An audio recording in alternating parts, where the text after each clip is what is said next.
a expansão na vida financeira.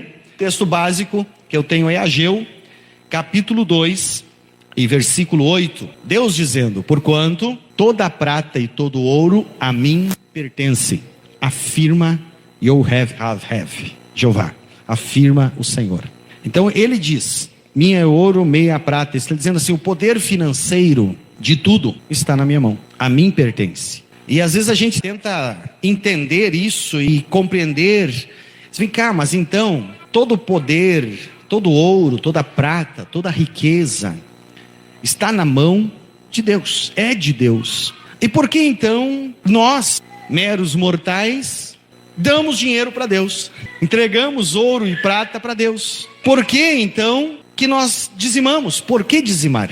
E aí eu vejo Deus dizendo, através do texto que foi batido, trabalhado esse final de semana, de Malaquias: trazei, portanto, todos os dízimos ao depósito do templo, a fim de que haja alimento em minha casa, e provai-me disso, assegura o Senhor dos Exércitos, e comprovai com os vossos próprios olhos, se não abrirei comportas do céu, e não derramarei sobre vós tantas bênçãos, que nem conseguirão guardá-las. Aqui nós temos então essa declaração de Deus, essa palavra de Deus sobre o dízimo. Por que dizimar? Mas o 11 vai trabalhar dizendo: então eu repreenderei o devorador. A finalidade de Deus é nos propor o ato de dizimar, é extremamente pedagógico conosco. É uma ação de Deus para que nós venhamos estar dentro do seu projeto, da sua ordem, da sua regra, e Ele fazer a proteção. Então, o que dizimamos? Dizimamos para a nossa proteção. Dizimamos para que Deus proteja o nosso contexto financeiro, que, como disse o pastor Jones, e eu não vou muito além nesse texto, já foi muito bem trabalhado. Ele protege as nossas coisas. E desde que eu tomei posse dessa proteção, nós não temos fogão a lenha lá em casa. E nunca tivemos. Todos os nossos alimentos são preparados no fogão a gás. E até eu tomar posse disso, nosso bujão de gás era 1 mês e alguns dias. Quando nós tomamos posse dessa palavra, é raro nós trocar 4 bujão de gás por ano. Sempre a média é 3. E continuamos fazendo a mesma coisa. Então, é um exemplo, e outros que eu poderia citar. É uma proteção de Deus, é algo sobrenatural que Deus faz. Então o dízimo é a nossa proteção. Segundo, a segunda pergunta: por que ofertar? Também é algo pedagógico de Deus. O texto: dai sempre, receberás sobre o vosso colo uma boa medida, calcada, sacudida, transbordante, generosamente vos darão. Portanto, a medida que usares para medir o teu próximo, essa mesma será usada para vos medir. Mais uma vez, o Senhor falando de uma forma pedagógica. Paulo nos ensina, a Bíblia nos ensina sobre a lei da semeadura. Tudo aquilo que você semear, você vai colher. Por que ofertar então? A oferta é nossa decisão de semear no reino para colher. Por que plantamos alguma coisa? Plantamos para colher.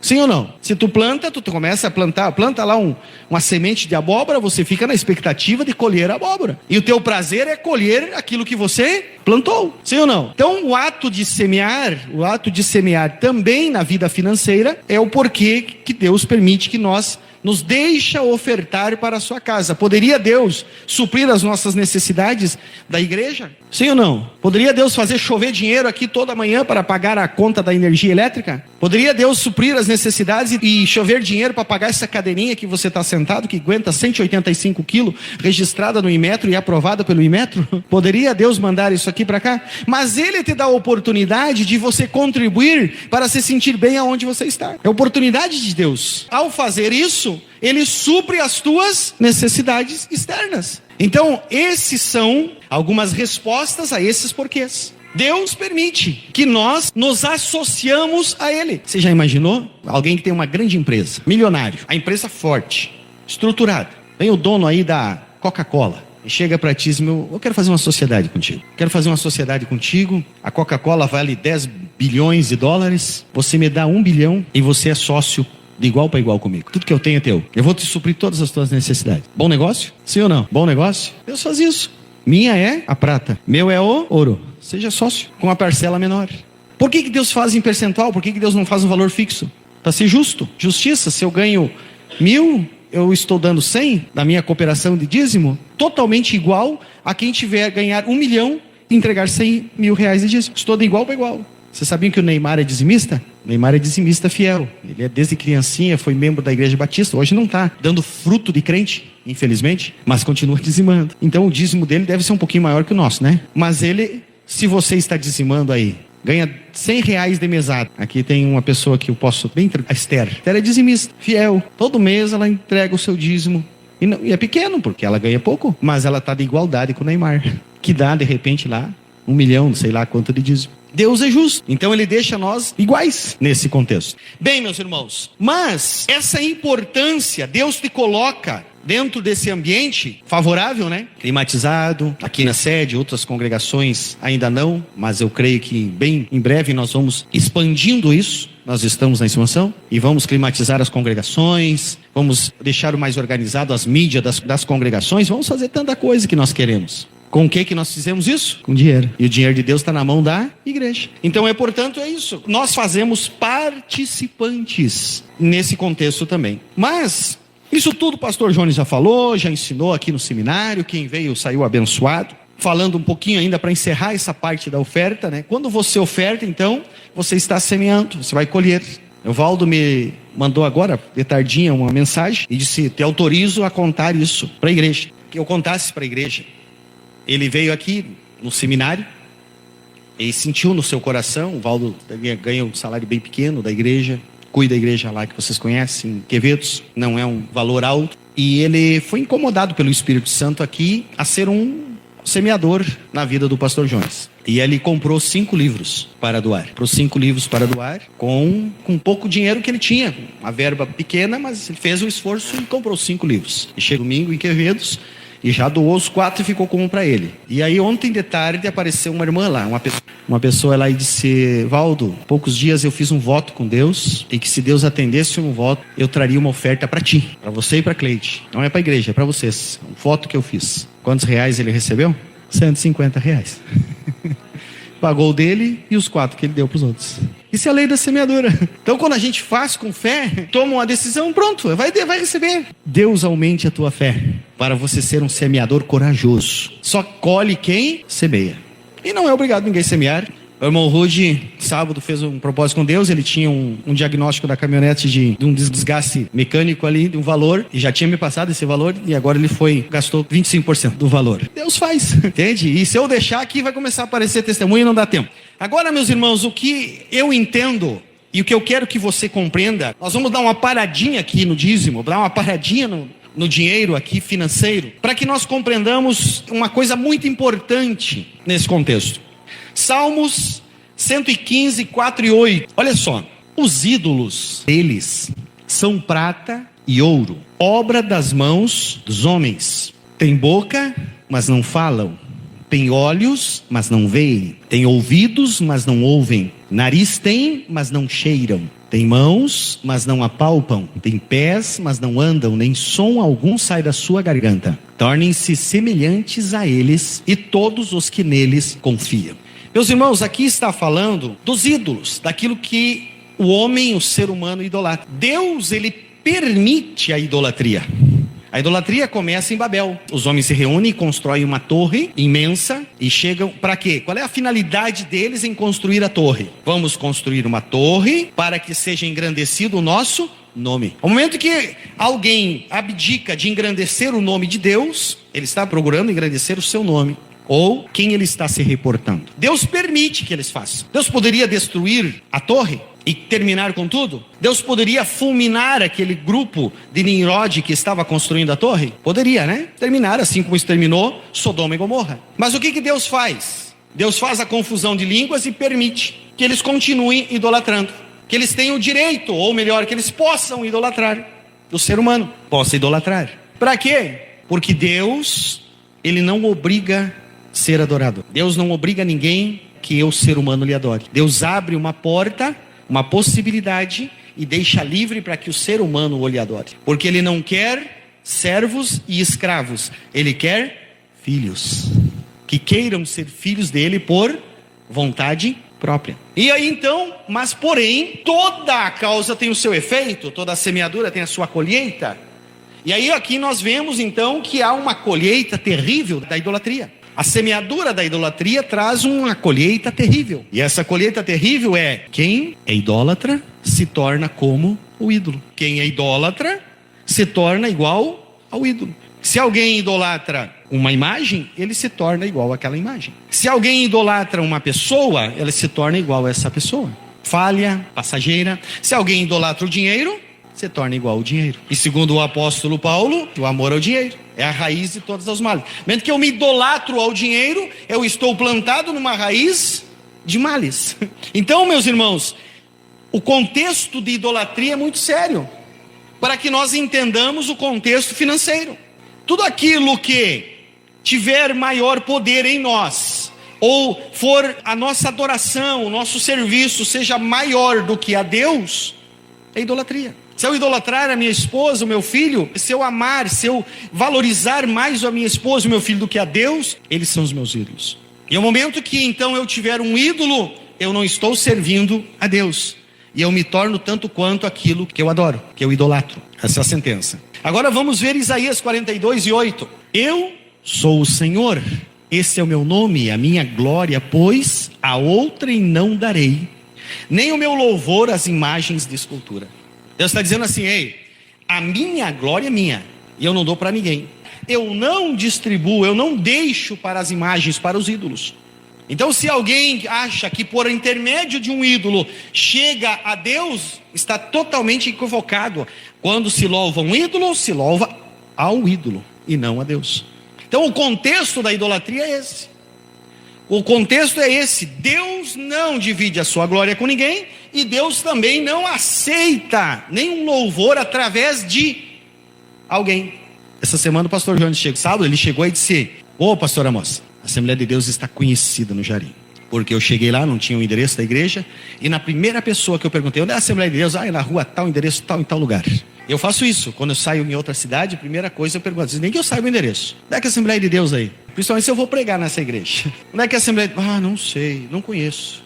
Às vezes daí, tu chega numa igreja: não, a Assembleia de Deus era lá, em tal lugar, o pastor é o fulano, o Beltrano, e etc. E tal, é conhecida na cidade. Às vezes cidade grande, é conhecido. Então, meus irmãos, esse conhecer, esse processo é importante. Daí eu perguntei para ele: você pediu da Assembleia de Deus ou do Amós? Ele disse: da Assembleia de Deus. Mas ainda bem, porque se a igreja fosse conhecida como do pastor Amós, eu ia ter que trabalhar um pouco mais forte aqui na idolatria. Ela é a igreja, a Assembleia de Deus do Senhor Jesus, não é nossa. Nenhum líder, por mais proeminente que ele possa ser, ele não deve ser a referência principal da igreja, porque o Amós é falho, o Amós é humano, e ele pode errar e pode falhar, e é transitório. Então, meus irmãos, a glória do Senhor, Ele não reparte com ninguém, é dele. E então toda a idolatria é pecado.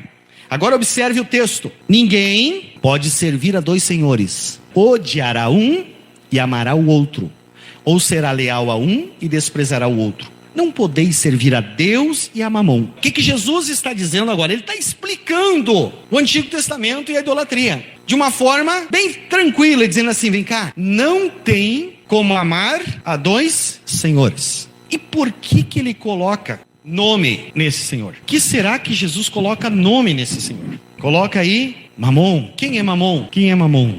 É o Deus do dinheiro. Era o Deus do dinheiro, era o Deus da providência. Aí quando ele coloca nome, ele está nos ensinando algo muito sério, muito importante, e é aí que eu quero que você pense comigo. Esse servir a Mamon não é alguém que pega uma nota de 200 e dobra os joelhos: eu te adoro, 200. Não é alguém que pega uma nota de $100 e coloca na parede e se rende aos $100. Porque Mamon não representa, não é só dinheiro, papel. Mamon é riquezas, poder financeiro. Mamon é algo financeiro, é algo que pode transformar ou em dinheiro ou é dinheiro. E aí o que Jesus está trabalhando nesse processo, irmãos? Ele está falando da idolatria, e ele está trazendo que não tem como servir a Deus e ter essa idolatria financeira. Pastor, eu nunca fiz isso, eu nunca fui idólatra ao dinheiro, o dinheiro nunca foi meu ídolo. Será? Eu nunca me rendi ao dinheiro. Será? Vamos pensar um pouco. Porque ele coloca esse texto e até eu não coloquei por vontade própria aqui, descanso na providência divina, tá? Eu não coloquei por vontade própria, fui copiar no Ctrl+C e Ctrl+V do texto lá da Bíblia que eu estava lendo e coloquei. E os títulos na Bíblia não são canônicos. O texto bíblico é canônico, Deus que falou, mas os títulos são homens que colocaram para ficar melhor de tu entender. Então os títulos às vezes eles podem estar em lugar errado e ter um título errado. Se você olhar lá a parábola dos 10 talentos, aí tu vai somar, dá muito mais que 10. E esse título, agora eu ia falar do título, mas está aqui. Esse título está cortando o ensinamento. O ensinamento de Jesus começa no 24. Mateus 6 e 24. Ninguém pode servir a 2 senhores. Odiar um e amar o outro. Ou se dedicar a um e desprezar ao outro. Não podeis servir a Deus e a Mamon. Agora o 25. Por isso vos digo, não andeis cuidadosos quanto à vossa vida, pelo que haveis de comer, ou pelo que haveis de beber, nem quanto ao vosso corpo, pelo que haveis de vestir. Não é a vida mais do que o mantimento e o corpo mais do que o vestimento? Está continuando a mensagem ou não está? Está continuando. Jesus está falando de Mamon, de servir a Mamon, e aí ele diz, por isso, ele está explicando o versículo anterior, por isso, vocês não andem ansiosos. Então o processo de ansiedade pelos cuidados da vida, comer, o que beber, o que vestir, ansiedade pelo básico, por isso é servir a Mamon. A ansiedade, essa preocupação, não andeis ansioso, não viva ansioso por isso, é servir a Mamon. E aí você vai me dizer, pastor, para mim que estou aqui, que tenho um salário para receber no final do mês, tudo bem. Mas e aquele cidadão de rua, aquele menino de filho de família pobre que não tem o que comer no outro dia, será que não vai andar ansioso? Sim, ele vai andar ansioso. Mas a Bíblia diz assim, fui moço e já sou velho, e nunca vi o justo mendigando o pão. Tem alguma coisa errada. Falta apresentar a ele o justo juiz, que há de perdoá-lo, transformá-lo e colocá-lo num processo de libertação. Tem um primo meu, quando pequeno, seus pais se separaram há 60 anos atrás. E esse menino, junto com os outros irmãos dele, ficaram sem pais, aquela época, condição financeira precária, pai saiu, mundo afora, e a mãe também saiu mundo afora e se perdeu na caminhada, a mãe. E foi parar lá em Porto Alegre. E esse menino juntou lixo. Esse menino morou embaixo do viaduto e juntou lixo. Mas, enquanto ele tinha 5 anos, 4 anos, logo que aconteceu a separação, um pastor de uma congregação, periodicamente pegava o cavalo, descia até aquela casa humilde, levava um pedaço de pão, levava um pouco de alimento, um charque, como ele disse, muitas vezes comi charque do seu Ribeiro, levava um charque, um pedaço de pão, e falava do amor de Jesus àquela família. A mãe se perdeu, foi para outro mundo, foi para outra linha, levou os filhos, passaram miséria lá em Porto Alegre, e quando ele estava no auge da sua miséria, com 14 anos, ele sentado embaixo de um viaduto, pedindo esmola e comendo lixo, ele disse assim, eu vou procurar a Assembleia de Deus do seu Ribeiro. E saiu dali e procurou uma igreja, procurou o líder da igreja, confessou as suas culpas, pediu misericórdia, pediu oração.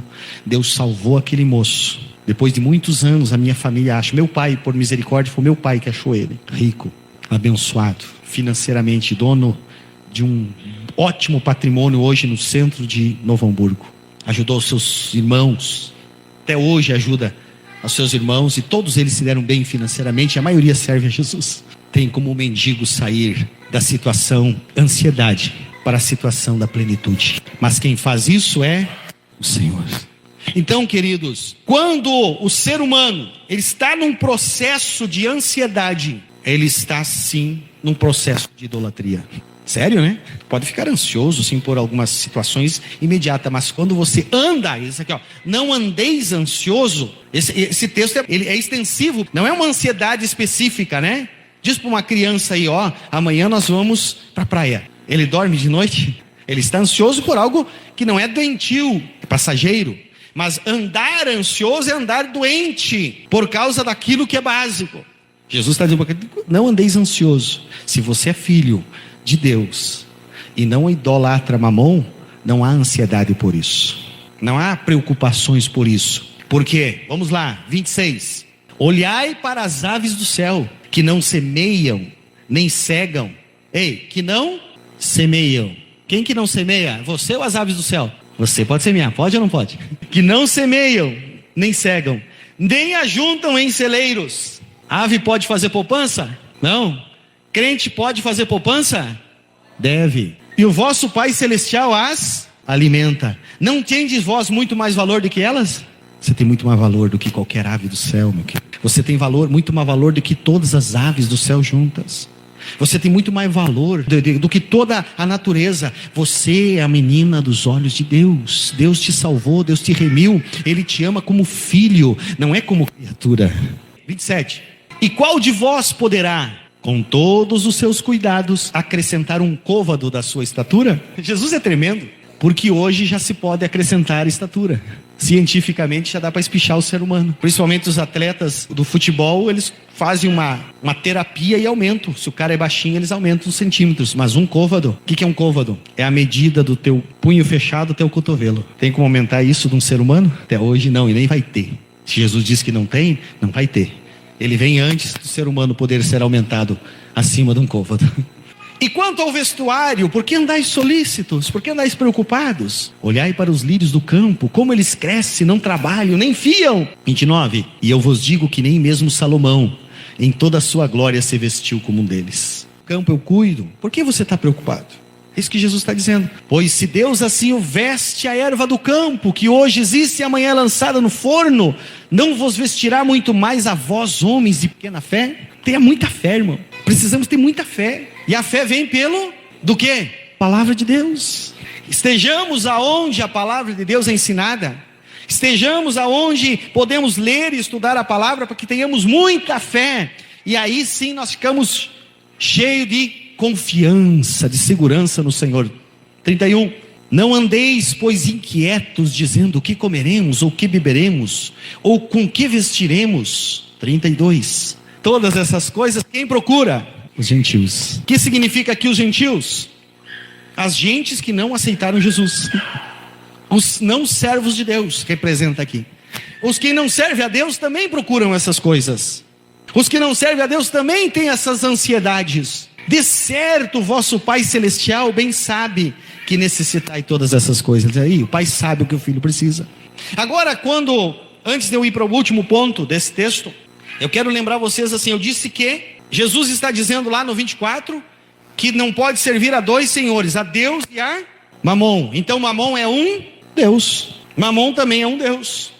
E se você servir a Mamon, você pode ficar rico. E tem muita gente que serve a Mamon e fica rico. Ah, pastor, mas e como? Entregando um nome para Mamon, fazendo um passe, também. Mas muitas vezes ele entrega a Mamon, no dia a dia, ele se entrega a Mamon e fica rico, poupando até na comida, miserento. Conheço um cidadão que, uma pessoa que limpava a casa dele, ia lá limpar a casa dele, o cara estava mal, morrendo. E ela ia lá para limpar, ajeitar a casa dele, ganhava uns troquinhos para limpar a casa dele, e ele morrendo, mal, doente, numa cama. Uma enorme de uma mansão, conheço a mansão onde ele morava, se mora lá ainda, sempre que não pergunto dele. Dono de um prédio, não um apartamento, um prédio, no centro antigo de São Paulo, junto à Rua dos Bondinhos. Filhos abastados em Minas Gerais, outro nos Estados Unidos, que não precisam daquele prédio. Dono de uma mansão aqui no Rio Grande do Sul, um carro de luxo na garagem e morrendo em cima de uma cama. E essa pessoa que fazia a faxina chegou para ele e disse: fulano, come alguma coisa. Não posso comer, não tenho vontade de comer. Eu vou fazer uma coisinha para ti. Não faz nada aí para mim comer. No outro dia que ela chegou lá, ela levou de casa, do caminho, comprou um sanduíche e uma Coca-Cola. E chegou e disse: olha, eu trouxe aqui para ti. Mas aonde que tu... Não, é meu, eu estou te dando, eu comprei e paguei lá. Ele comeu, tomou aquela Coca-Cola e deu um arroto. E essa mulher disse para ele: nunca mais eu volto aqui, nem para fazer tua faxina, porque tu é tão pobre, que só tem dinheiro. Servo de Mamon. Ele ganha tudo, ele conseguiu tudo de Mamon, mas estava perdendo a vida e perdeu. Querido, querida, não deixe Mamon te engambelar. É bom, é necessário e é importante, mas não deixe ele te engambelar, que se você se torne servo de Mamon. Pastor, eu não sou rico, então não sou servo de Mamon. Alguém pode ser servo de Mamon com salário mínimo, alguém pode ser servo de Mamon com milhares, mas alguém pode ser dono de muito dinheiro e não ser servo de Mamon. E alguém pode ter uma renda básica, o mínimo, e não ser servo de Mamon. Viver na plenitude do Senhor. Não é a quantidade, não é os números na presença de Deus que tem valor. É você estar livre, desprendido, inteiro ao Senhor. O segredo da prosperidade, meus irmãos, não é quanto você vai semear e quanto você vai colher. O segredo da prosperidade não é qual é a oferta que você vai dar e até a tua assiduidade nas ofertas. Não é segredo de prosperidade. O segredo da prosperidade é viver livre da dependência de Mamon e servir a Deus. E Ele se encarrega de cuidar.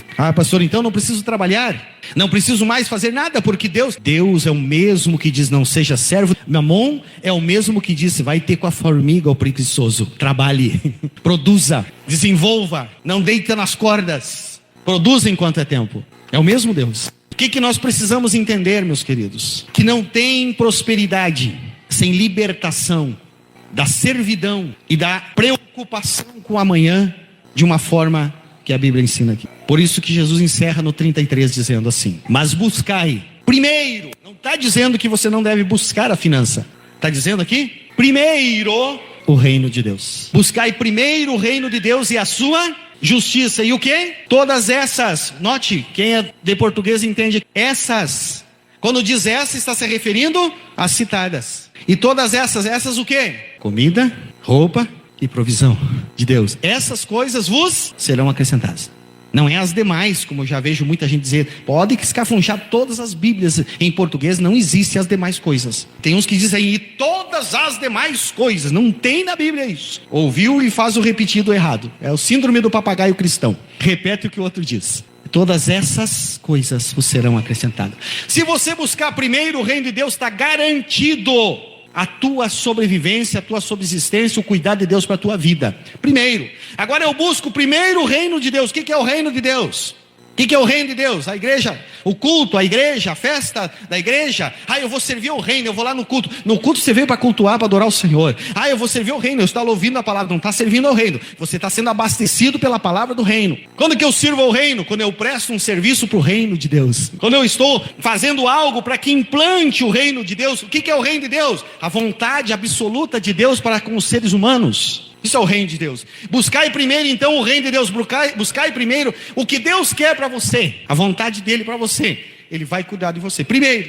Segundo plano, vou trabalhar e Deus vai me deixar próspero. Está entendendo? Não adianta você criar uma ideia, somente dizer assim: não, então a partir de hoje eu vou ofertar muito. A partir de hoje eu vou ser dizimista. Tudo isso é importante.